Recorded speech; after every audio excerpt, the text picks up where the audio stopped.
आज लोकसभेमध्ये वक्फ सुधारणा विधेयक सादर करण्यात आलेलं आहे. काय तुमचं म्हणणं आहे? आपल्या पक्षाने विरोध केला आहे विधेयकाला. विरोध म्हणजे त्याचं कारण स्पष्ट आहे की तुम्हाला लोकांच्या धार्मिक ह्याच्यामध्ये जाण्याची गरज काय आहे. भारताचं संविधान सांगतं की धर्मनिरपेक्ष भारत आहे. आर्टिकल 19 तुम्हाला राईट टू रिलिजन देतं.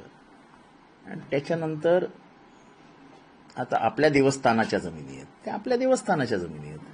आपल्या पण देवस्थानाच्या जमिनी हजारो एकर आहे.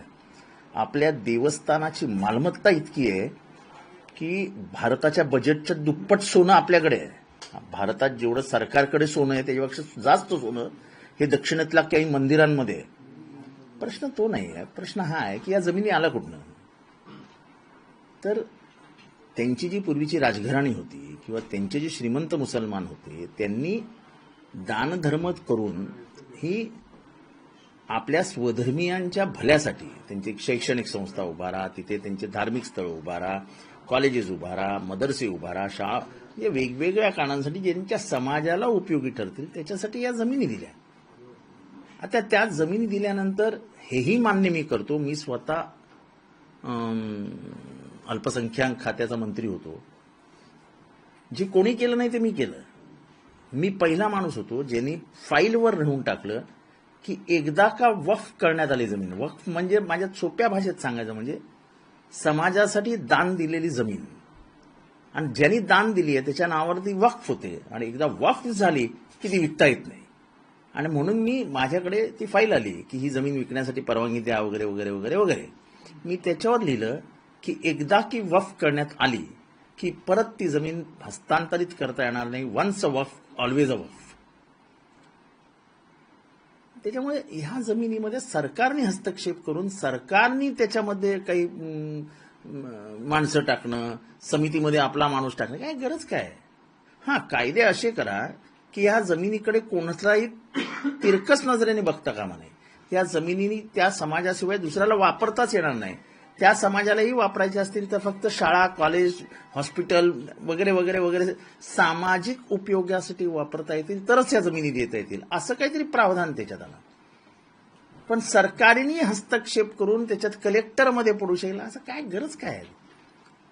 त्या तुमच्या जमिनी नाहीच आहेत, त्यांच्या वडिलोपार्जित जमिनी आहेत. ते त्यांच्या बापजाद्याची जायदाद आहे ती. मग त्यांच्याकडे किती जमिनी आहेत आणि ह्यांच्याकडे जमिनी आहेत या मोजमापाला काय अर्थच नाही. आता ख्रिश्चन समाजाकडे दक्षिणात्य भागामध्ये हजारो एकर जमिनी आहेत. एवढंच काय तर मुंबईमधल्या काही महत्वाच्या जमिनी या ख्रिश्चन समाजाच्या जमिनी आहेत. आता त्या त्यांच्या चर्चेसनी म्हणजे जेव्हापासून ते इथे भारतात होते तेव्हापासून घेऊन ठेवलेल्या जमिनी आहेत.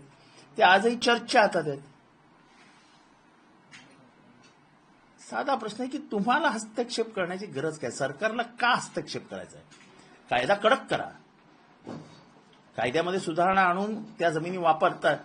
साधी गोष्ट आहे की अंबानी साहेबांचं जे घर आहे, अंबानी शेठचं जे घर आहे ते कुठल्या जमिनीवर आहे.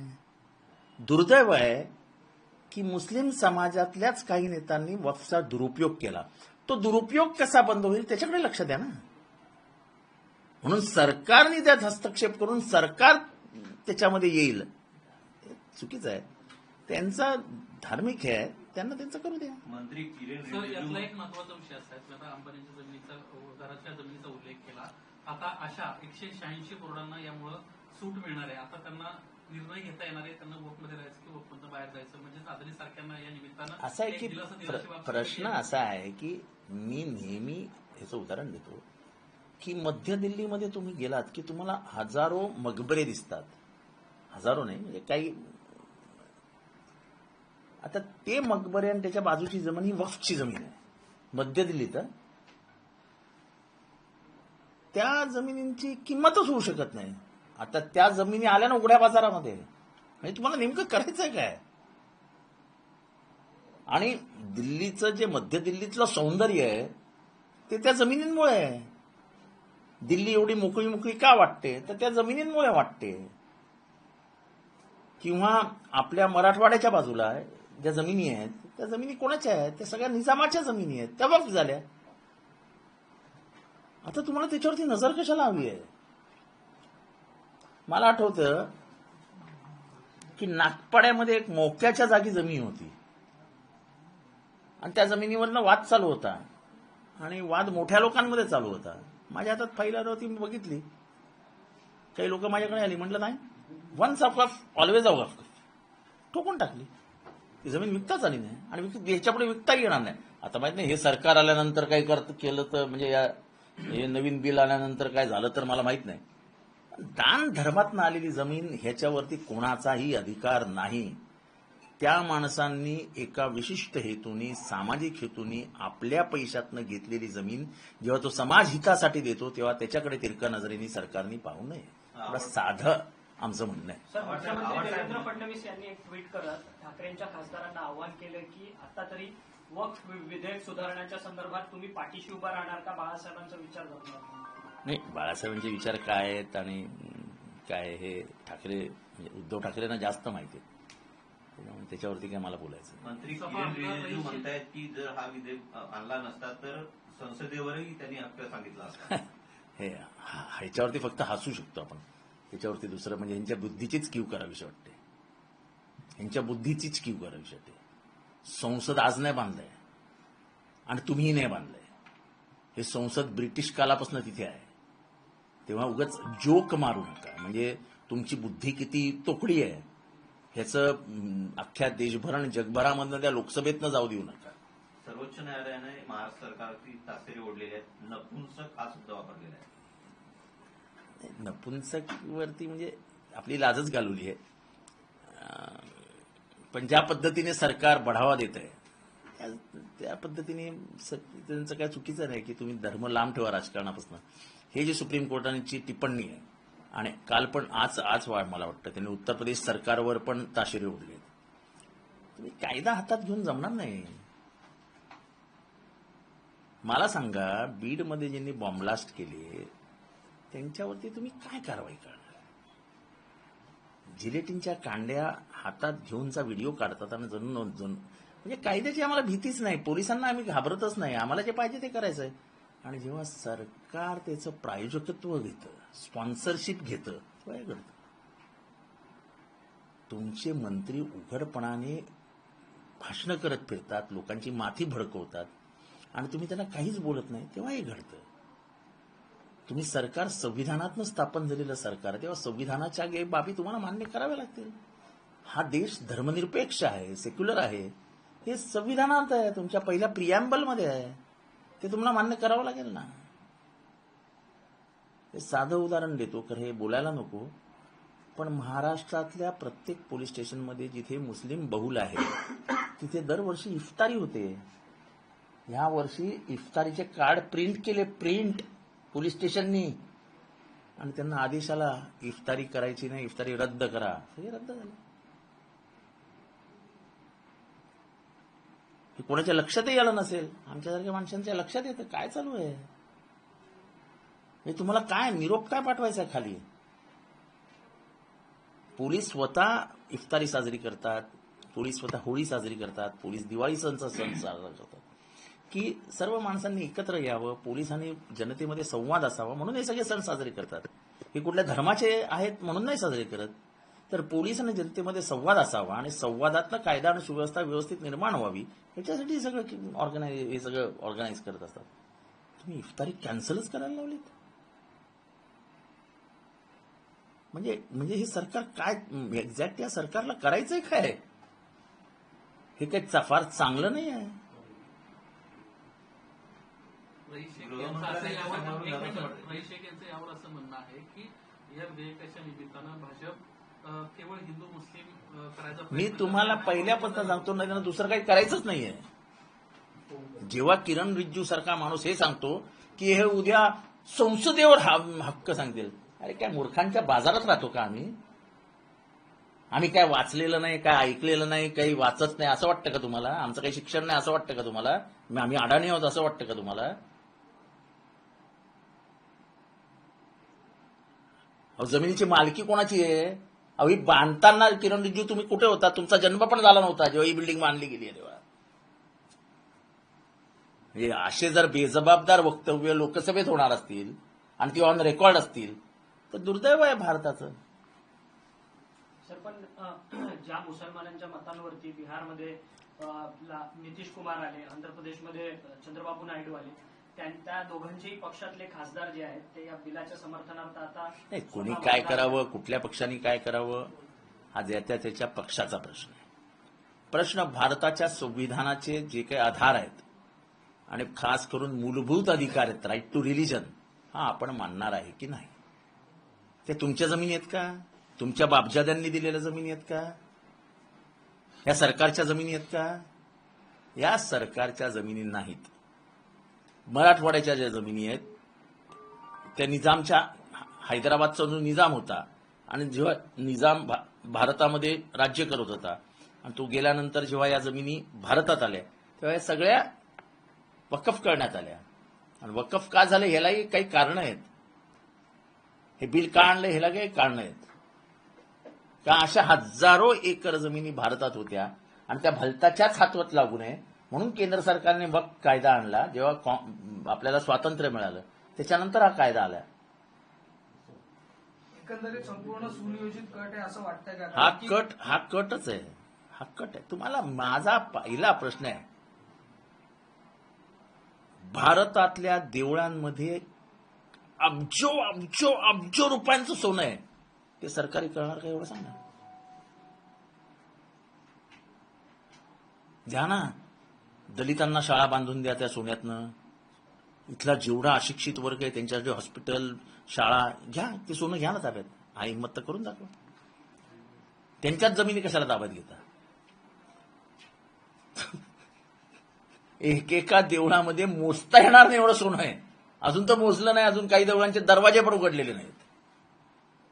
एक दरवाजा उघडला दक्षिणात्य मंदिरातला, त्याच्यानंतर तो दुसऱ्या दिवशी लगेच बंद केला. एवढी बोंबाबोंब झाली तिथल्या संपत्तीची. म्हणजे माझं आजही मत आहे की भारताच्या गंगाजळीमध्ये जेवढं सोनं आहे त्याच्या चौपट सोनं हे भारताच्या मंदिरांमध्ये आहे. त्याच्यावर अधिकार कोणाचा आहे? कोणाचा अधिकार आहे? जरा सांगा त्याच्यावर अधिकार कोणाचा आहे? कोणी बोलत नाही म्हणून त्या लोकांना माहित नाही अशातला काय भाग नाही. दुसऱ्याकडे बोट दाखवणं सोपं आहे. हे 3 बोटं बघा, द्या तुमच्याकडच्या सोन्याचा हिशोब.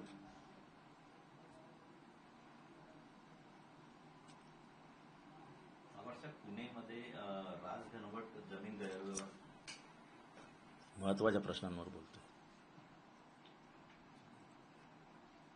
अभी हिंदी में मराठी.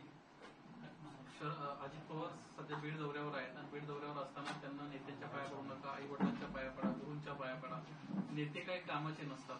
मी माझ्या चुलत्याच्या कृपेनं, आई बापाच्या कृपेनं आहे असं चांगलं चाललंय असं म्हणतात. मला माहित नाही, पण महाराष्ट्राचं काही चांगलं चालू नाही. बाकी कोणाचं काय चांगलं चालू आहे मला माहित नाही, आणि कोणाच्या कृपेने चालू आहे ते पण मला माहित नाही.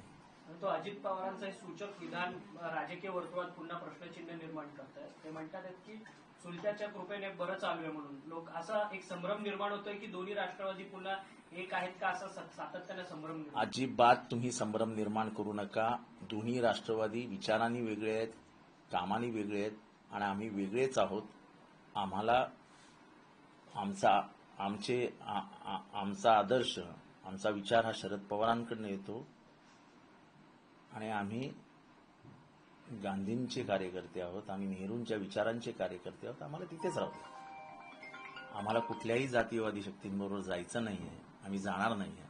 त्यामुळे आमचा काही प्रश्न येतच नाही. त्यामुळे हा प्रश्न उद्भवतच नाही, प्रश्नच उद्भवत नाही.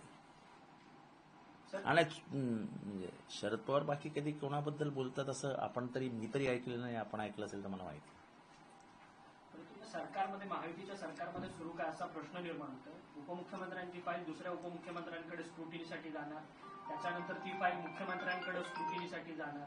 म्हणजे ह्या सरकारमध्ये इंटरनल वॉर्स सध्या सुरू आहेत का, असा प्रश्नचिन्ह निर्माण होतो. कोएलिशनचं हे राजकारण करत असताना ह्या सगळ्या अडचणी येत राहतात आणि त्याच्यावर मात करणं हे मुख्यमंत्री म्हणजे त्या नेतृत्वाचं काम असतं. आपल्याला काय त्यांच्यात चालू आहे ह्याच्यामध्ये काय फार लक्ष घालण्याची गरज नाही. मात्र महाराष्ट्राचं काय भलं चालू नाहीये. महाराष्ट्रात सगळंच काय अलबेल आहे असं काही नाहीये आणि त्याच्यामुळे ह्याच्यावरती काय फार जास्त भाष्य करावं असं वाटत नाही. महाराष्ट्रात जे काही चालू आहे कर्ज म्हणजे शेतकरी कर्जावरनं जे काही झालं आणि ज्या पद्धतीने सांगण्यात आलं की पैसे भरारे आहे किंवा बहिणींना जे काही 2100वरनं 1500वर आणलं, 1500मधनं पण कटिंग करायला सुरुवात केली. त्यामुळे आणि मुख्य सचिवांचं पत्र जातं की तुमच्या या योजनांमुळे महाराष्ट्र आर्थिकदृष्ट्या दबघाईला चालला आहे. हे सगळं काही चांगलं चालू आहे असं एक राजकीय म्हणजे राजकारणात अभ्यास करणारा किंवा थोडंसं सूक्ष्म नजरेने पाहणारा मी, मला वाटतं की जे काय चालू आहे ते हे योग्य नाही. प्रताप सरनाईक धाराशिव जिल्ह्याचे पालकमंत्री आहेत प्रताप सरनाईक, परंतु त्यांनी ज्या डीपीडीसी कामांना मंजुरी दिली आहे त्या डीपीडीसीच्या कामांना आता स्थगिती आलेली आहे. सातत्यानं हे एकमेकांवरती कुरघोड्यात सध्या सुरू आहेत काय राज्यात? असं आहे की मला माहित नाही कोणी त्यांना स्थगिती दिली आणि कोणाची कामं होती, पण मग पाठवता कशाला पालकमंत्री? जर पालकमंत्र्याच्या कामालाच जर तुम्ही स्थगिती देणार असाल तर ठेवू नका ना.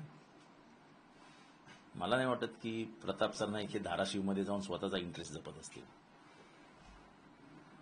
ठीक आहे, आता दिली असेल तर मला काय माहित नाही, पण असं हे जे काही हे टपल्या मारण्याचं काम चालू आहे ह्याच्यामध्ये महाराष्ट्राच्या हिताचं.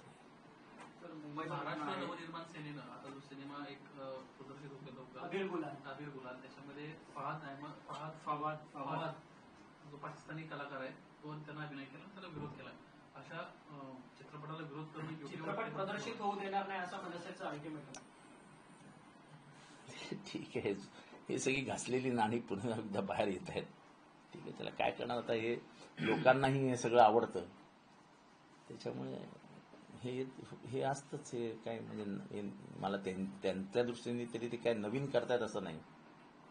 आणि कसं आहे की ते औरंगजेबावर बोलले, कोणाची हिंमत नाही झाली त्यांना बोलायचं की औरंगजेब तुमचा बाप लागतो का. आम्ही बोललो की आम्हाला लगेच विचारलं औरंगजेब तुझा बाप लागतो का. त्याच्या काही गोष्टी ठाकरेंच्या कानात नाही ऐकायला बरं वाटतात, नाही ऐकलं तरी ऐकावं लागतं, त्याला काय करायचं. दादा आज बीडच्या दौऱ्यावर ते एकंदरीत मला एका विषयावर दुसऱ्या विषयावर पटकन नेऊ नका. ह्या संपला असेल तर सांगा. सर तुम्ही तो व्हिडिओ देखील शेअर केला होता राज ठाकरेंच्या भाषणाचा. एकंदरीत म्हणजे त्या भाषणाचा व्हिडिओ कारण का त्याच्यातलं असं मर्म असं आहे की हे सगळा विषय मी आधीच मांडून चुकलोय. म्हणून मी म्हटलं ना की महाराष्ट्राला काही गोष्टी ठाकरेंच्या तोंडातनं ऐकलेल्या बरं वाटतात. मी आधीच सांगितलं की अफजल खान 6 फूट 5-6 आगडबंब त्याला 2 मिनिटात झोपवला ना माझ्या राजाने. म्हणजे कृष्णा भास्कर कुलकर्ण्याने आमच्या महाराजांवर तलवार चालवली, दुसऱ्या मिनिटाला त्याचाही सफाया झाला ना. म्हणजे गद्दारी आमच्यातनं झाली होती तरी पण आम्ही झोपवला ना त्या अफजल खानाला आणि आणून खाली त्याचं थडगं उभारलं. ते थडगं माझ्या राजाची कहाणी सांगते. मी जेव्हा ते थडगं बघतो तेव्हा मला आठवतं अरे माझ्या राजाने याला इथे झोपवलंय. तसं औरंगजेबाचं आहे. लाखाचं सैन्य घेऊन आला होता, वणवण फिरला, पण माझ्या महाराष्ट्रात पाय नाही रोवू शकला तो. आणि शेवटी शिवाजी महाराज, संभाजी महाराज आणि ताराराणी या तिघांशी थकून 1707 साली इथे मरण पावला. आपल्या घरीही नाही जाऊ शकला. घरी मरण नाही येणं याच्यासारखं दुर्दैव नसतं. आणि ते हिंदूंच्या म्हणजे धर्मपुस्तकात लिहिलं आहे की मरण नेहमी आपल्या घरी यावं. या जगात 2 राजे असे आहेत की अलेक्झांडर जग जिंकायला गेलेला परत घरी नाही जाऊ शकला. तसं महाराष्ट्र जिंकायला आलेला औरंगजेब नाही जाऊ शकला. कोणामुळे नाही गेला तर माझ्या राजामुळे, माझ्या दाखल्या धन्यामुळे आणि माझ्या ताराराणीमुळे. आता तुम्ही त्या औरंगजेबाला इथनं गायब करणार, काय सांगणार आम्ही नंतर. जेव्हा जेव्हा माणूस औरंगजेबाला जाईल तेव्हा तेव्हा तुम्हाला शिवाजी महाराजांचा इतिहास सांगावा लागेल. तुमच्या मनात पाप आहे, तुम्हाला शिवाजी महाराजांनाच छोटं करायचं आहे. आणि म्हणून तुम्ही वाघ्या कुत्र्या तिथे होता, त्यांनी चित्तेत उडी मारली, अशा काहीतरी कहाण्या रंगवून सांगत असतात. सर मुंबईचा प्रश्न आहे. मुंबईकरांवरती आता कचरा कर आहे तो लादला जातो. जवळपास 7,500 रुपयांपर्यंतचा कर आहे तो मुंबईकरांवरती लादला जातोय. तसं बघताय महानगरपालिकेकडची एकीकडे निघालेली अनेक कामं आणि अशा प्रकारे मुंबईकरांवरती लादले जाणारे हे कर. कसं आहे की मला वाटतं ह्या सरकारचं ऍडमिनिस्ट्रेटिव्ह कंट्रोल सुटलेलं आहे आणि काही एका विशिष्ट हेतूने हे सगळं केलं जात आहे. पैसे जमा करण्याचे काम आहेत, बाकी दुसरं काही नाही याच्यात. रेडी रेशनल दराचाही सर भाव एकीकडे कचरा उचलण्यावरती मुंबई महानगरपालिका कर लावते, पण समुद्रकिनारी जे आहे आपण पाहायला गेलं तर मोठ्या प्रमाणात प्लास्टिकचं साम्राज्य पाहायला मिळतं, त्यामुळे कोळी लोकांना देखील मोठ्या प्रमाणात मासेमारी करण्यासाठी त्रास होतो. याच्यावर काय बोलायचं, शेवटी एन्व्हायरमेंटल केअर म्हणजे प्रदूषण आणि त्याच्या समस्या ही सोशल जबाबदारी आहे. ही जशी सरकार किंवा महानगरपालिकेची जबाबदारी आहे तशी नागरिकांचीही जबाबदारी आहे. सगळंच आपण सरकारवर चालून ढकलून नाही चालणार. आपण एवढं प्लॅस्टिक वापरतोच कशाला? आपले सगळे नाले तुडुंब का भरतात? तर सगळ्या नाल्यांमध्ये फक्त प्लॅस्टिकच्या पिशव्या आहेत. मी स्वतः अनुभव घेतो माझ्या मतदारसंघामध्ये. किती वेळा नाले साफ करायचे? काही म्हणजे हे स्पष्टपणाने कधीतरी बोलावं लागेल की प्रदूषण ही आपली जबाबदारी, सामाजिक जबाबदारी आहे. रेडी रेशनलच्या दरामध्ये बराचसा वाढ झाली. माझा काही संबंध नाही. सर सध्या राज ठाकरे यांनी पुन्हा मराठीचा मुद्दा मांडलेला आहे. बँकांमध्ये मराठीचा वापर होतो की नाही याची देखील चालू आहे. नाही, मला वाटतं बँक हॉलिडे होता ना काल. त्यांनी आज तशा प्रकारे बँक हॉलिडे म्हणतो ना आपण, काल होता. त्याला मराठीत काय शब्द असेल तर मला सांगा. म्हणजे उद्या पत्र बँक हा इंग्रजी शब्द आहे, त्याला काय आहे का मराठी शब्द वगैरे? तर मला परत आपण पत्रकार परिषद घेऊया.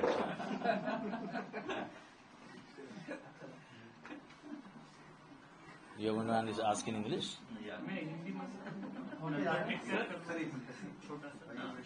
सर जिस तरह से आज पार्लियामेंट में वकफ को लेकर के देखो, वकफ बिल ये दूषित हेतु दिल में रख के लाया हुआ विधायक है. इस देश में दो धर्मों के बीच में दरार पैदा करने के लिए, इस देश के एक वर्ग को डराने के लिए, भयभीत करने के लिए ये विधायक लाया गया है. ये जमीनें कोई सरकार से ली हुई जमीनें नहीं है. ये जमीनें जो हैं वो उनकी बापजादाओं ने दी हुई जमीनें हैं. ये जमीनें उन्होंने अपने धर्म के लोगों को, गरीब लोगों को धर्म के काम के लिए, तालीम के काम के लिए दी हुई जमीनें हैं. मेरा सीधा सवाल है कि धर्म के मामलों में आप ये करिए कि जमीन किसी को जानी ही नहीं चाहिए. स्कूल, कॉलेज, हॉस्पिटल, जो भी अच्छे काम है उसके सिवा ये जमीनें जानी ही नहीं चाहिए. पर लेकिन सरकारी हस्तक्षेप ऐसे जमीनों के माध्यम में, ये किसी धर्म के बीच में जाना ये सरकार का काम नहीं है. संविधान के प्रावधान जो है उसमें हमने कहा है आर्टिकल 19 में राइट टू रिलीजन, और उसमें सब लिखा है. अगर रिलीजियस मैटर है, वो धार्मिक काम है, तो सरकार का काम क्या है उसमें? अभी तो क्रिश्चियन लोगों की जमीनें तुम ताबे में ले लोगे. तो मेरा सीधा सवाल है आज कि भारतीय मंदिरों में अब्जों रुपए का सोना है और वहीं पड़ा हुआ है, इसका कोई इस्तेमाल भी नहीं होता है, कोई काम भी नहीं होता उससे. क्या सरकार वो पूरा नेशनलाइज कर देगी? उपयोग करो. दलित, जो पिछड़ा समाज है, हिंदुओं में जो पिछड़ा समाज है, कह दो कि आज से ये सोना का इस्तेमाल होगा और जितने भी गरीब हिंदू है सबको स्कूल में भेजेंगे, सबके लिए स्कूल बनाएंगे, सबके लिए अस्पताल बनाएंगे. पूरे भारत में 1000 अस्पताल बन सकते हैं वो पैसे से. बनाओ. तुमको कुछ नहीं करना है, तुम्हें सिर्फ हिंदू मुसलमानों का अंतर बनाना है और कुछ भी नहीं करना.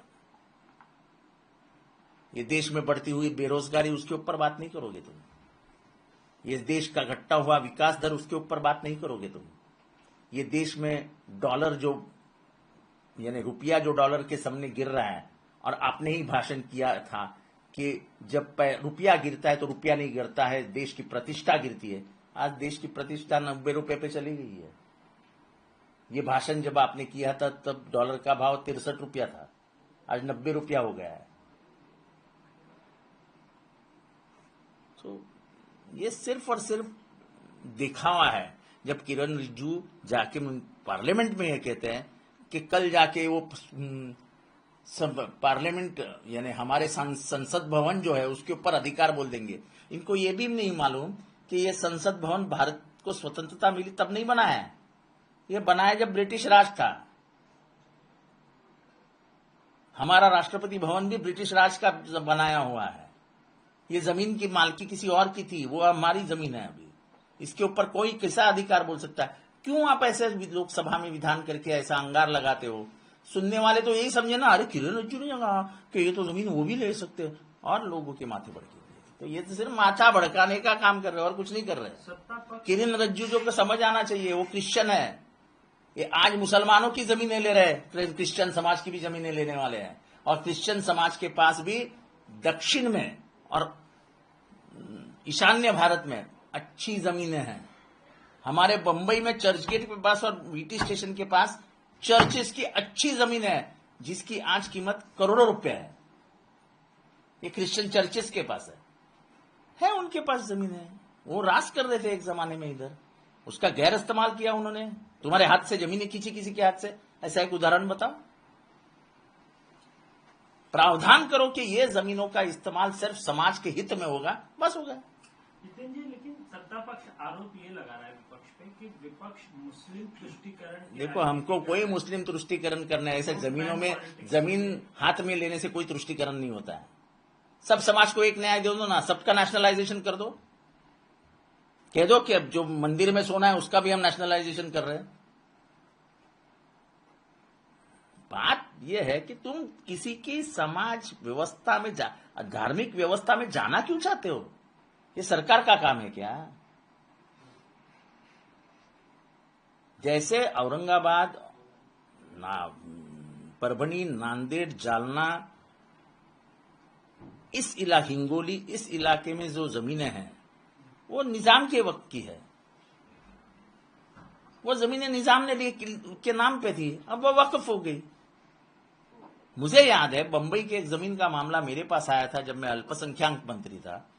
तब तक ये प्रावधान कोई नहीं कर पाया था। मेरे पास वो जमीनें आई, मेरे पास लोग दलाल आए कि ये जमीन छोड़ दो, ये करो, वो करो। मैंने कहा कुछ नहीं छूटेगी। मैंने उस पर लिख दिया कि एक बार जमीन वक्फ होती है उसके बाद उसको कोई भी हाथ नहीं लगा सकता है। वो एक बार वक्फ हो गई तो वो ये दुनिया के आखिरत तक ये जमीन वक्फ ही रहेगी।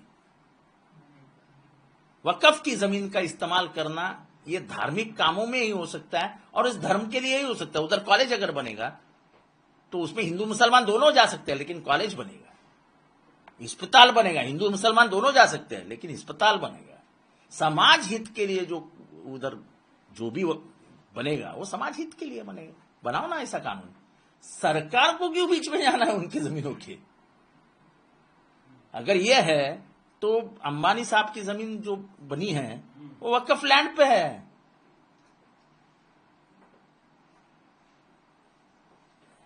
कानून इतना कड़क कर दो कि अंबानी हो कोई भी हो वक्फ की जमीन नहीं ले सकता है। ये तो गलतियां कुछ समाज, उनके ही समाज के लिए नहीं, वही समाज के लीडर्स की है कि जिन्होंने कुछ जमीनें ऐसे दे दी लोगों के हाथ में। नहीं देनी चाहिए। ये जमीनें बहुत बहुत बड़ी मानसिकता से लोगों ने दी है कि भाई ये समाज सुधारने के लिए उन्होंने जमीनें दी है। कहां से लाएंगे? कभी कब्रिस्तान के लिए अगर जमीन चाहिए तो ये सरकार देगी क्या? कब्रिस्तान के लिए जमीन नहीं देगी। तो ये क्या पूंजीपतियों को खुश करने के लिए या अरे मेरा तो सीधा दावा है कि दिल्ली में जितनी भी बड़ी जमीनें हैं वो सब वक्फ की जमीनें हैं और वो आज की नहीं है। हुमायूं का मकबरा है वहां पे। हुमायूं 1500 साल में आया था हुमायूं। 800 साल हो गए, वो जमीन वैसे की वैसी है। चलो कोई पूंजीपति ले लेगा, हो गया काम उसका। जितनी भी खुली जमीन मध्य दिल्ली में देखती है वो सब वक्फ की जमीनें हैं। इसी से जुड़ा हुआ सवाल, महाराष्ट्र की बात करें तो देवेंद्र फडणवीस ने ट्वीट किया है। उन्होंने कहा है कि मैं चैलेंज करता हूं कि अगर आपके ऊपर बाला साहेब के संस्कार हैं तो शिवसेना उद्धव गुट के जो सांसद हैं वो वक्फ के देखो, मैं जहां तक जानता हूं, जितने बाला साहब को उद्धव ठाकरे जी पहचानते हैं, उनका खून है उनमें, वो योग्य निर्णय लेंगे। उसमें मुझे नहीं लगता कि मैंने बात करनी चाहिए। इन सबके बीच में नीतीश कुमार, चंद्रबाबू नायडू, चिराग पासवान, ये तमाम ऐसे नेता हैं जिनके पास मुस्लिम मतदाता भी है, कहीं ना कहीं इनकी भूमिका आज के दिन काफी अहम होगी। देखो, बात यह है कि हम संविधान को मद्देनजर रख के निर्णय लेंगे कि नहीं लेंगे। हमको संविधान ने जो सूचित किया है उसको हम हमारे आंखों के सामने रखेंगे कि नहीं रखेंगे, कि हम संविधान को बाजू में कर देंगे। बात उतनी है। अगला विषय लेता हूँ, औरंगजेब को लेकर के राज ठाकरे ने जो है सरकार से कहा है कि औरंगजेब पर इतनी बातें नहीं की जानी चाहिए, जो जहां है उसको वहीं रहना चाहिए। और उसी बीच देवेंद्र फडणवीस का भी स्टेटमेंट आया, आरएसएस के लोगों का भी स्टेटमेंट आया कि औरंगजेब की कब्र को हिलाने की बात नहीं होनी चाहिए। फडणवीस जी ने कहा है कि हम जो भी होगा वो न्याय प्रविष्ट तरीके से करेंगे और अभी कब्र को हटाने का तो कोई सवाल ही नहीं। कैसे देखते हैं आप? नहीं, बात यह है कि हमने ये बात विधानसभा में कही थी कि 2 कब्रों के बारे में महाराष्ट्र में बहुत माहौल खराब करने का काम हुआ। एक अफजल खान की कब्र है और एक औरंगजेब की कब्र है। अफजल खान हमारे महाराज की हत्या करने के लिए प्रतापगढ़ पहुंचा। अफजल खान के साथ उसकी सेना थी, लेकिन हमारे ही कुछ लोग उसके साथ थे, जैसे कृष्णा भास्कर कुलकर्णी जो उसका वकील था अफजल खान का। मेरे महाराज ने, मेरे बाप ने 6 फुट 7 इंच के अफजल खान को 2 मिनट में सुला डाला। उनके ऊपर तलवार चलाई कृष्णा भास्कर कुलकर्णी। ये इतिहास है। ये इतिहास कब लोग सीखेंगे, कब उनको मालूमात मिलेंगी? जब वो कब्र देखेंगे, और कब्र पे जब देखेंगे अफजल खान, अरे माझ्या महाराजांनी या अफजल खानला इथे झोपवला प्रतापगडाच्या पायथ्याशी मराठी मातीत। वैसा जो भी खुलताबाद जाएगा वो औरंगजेब की कब्र देखेगा, तो उसको जो ये रहते हैं ना टूरिस्ट को समझाने वाले, उनको क्या बोलते हैं, गाइड, वो क्या बोलेगा कि शिवाजी महाराज, संभाजी महाराज, तारा रानी से लड़ने आया हुआ औरंगजेब अपने गांव वापिस नहीं जा सका, दिल्ली नहीं जा सका। उन राजाओं के वजह से आखिर में उसको इधर ही दफनाना पड़ा। ये माझ्या मराठी मातीची, ये मेरे मराठी माती की पहचान है। ये पहचान मत मिटाओ। ये पहचान मिटाना यानी शिवाजी महाराज का इतिहास मिटाना है। तो एक तरफ मुख्यमंत्री अलग बयान दे रहे हैं, उनके नेता अलग बयान देते हैं। देखो उससे वो क्या करते हैं, देखो ऐसा कौन कर रहा है? ऐसा है कि इनको माहौल खराब ही करना है।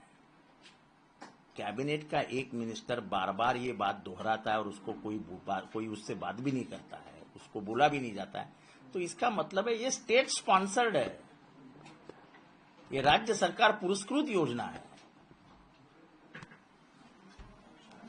मराठी और उत्तर भारतीय का विवाद दोबारा से सामने आ रहा है। कई सारे वीडियोस अब देखने को मिल रहे हैं जहां एमएनएस के कार्यकर्ता, जो लोग मराठी नहीं बोल पा रहे हैं या बोलने में असमर्थ हैं, उनकी पिटाई कर रहे हैं।